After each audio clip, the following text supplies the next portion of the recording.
তৃণমূলের বিরুদ্ধে দিকে দিকে তীব্র জনরোষ। এই সময় বিজেপি কর্মীদের কি পরামর্শ দিলেন মুখ্যমন্ত্রী শুভেন্দু অধিকারী? রাজ্যের রাজনৈতিক পালাবদলের পরই তৃণমূলের বিরুদ্ধে উপচে পড়ছে জনরোষ। এই সমস্ত অত্যাচার ও দুর্নীতির বিরুদ্ধে সরব হচ্ছে মানুষ।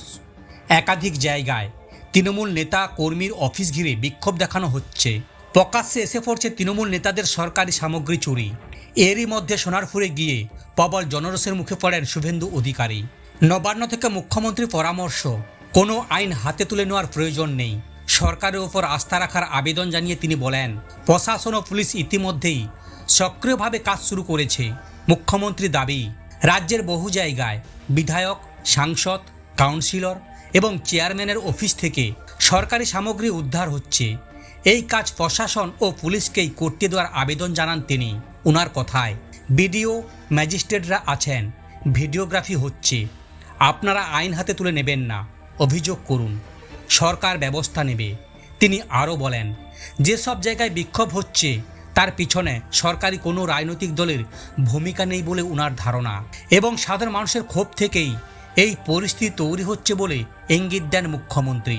মুখ্যমন্ত্রী তৃণমূলকে আক্রমণ করে বলেন, কার্যত উঠে যাওয়া একটা পার্টি, ফলতা উপনির্বাচনে চতুর্থ হয়ে যাওয়া পার্টি লোকেদের বিরুদ্ধে ক্ষোভ হচ্ছে।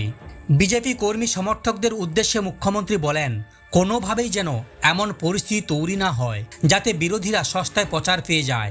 তিনি বলেন, এই ধরনের বিচ্ছিন্ন ঘটনা বা সস্তায় প্রচার ওরা না পায়, সেটা আপনাদের দেখতে হবে।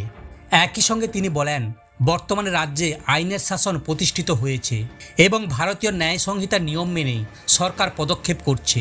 মুখ্যমন্ত্রীর বক্তব্যে উঠে আসে প্রশাসনিক বদলের প্রসঙ্গও।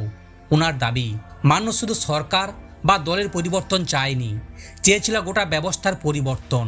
ওনার কথায়, শুধু মুখে বদল নয়, নামে বদল নয়, দলে বদল নয়, ব্যবস্থার বদলও চেয়েছিল মানুষ। অনেকটা বদল হয়েছে, এখনও 1 মাস হয়নি। তিনি আরও দাবি করেন, প্রশাসন, পুলিশ এবং সংবাদ মাধ্যম সব ক্ষেত্রে সক্রিয়তা বেড়েছে এবং সেই পরিবর্তন সাধারণ মানুষ দেখতে পাচ্ছে।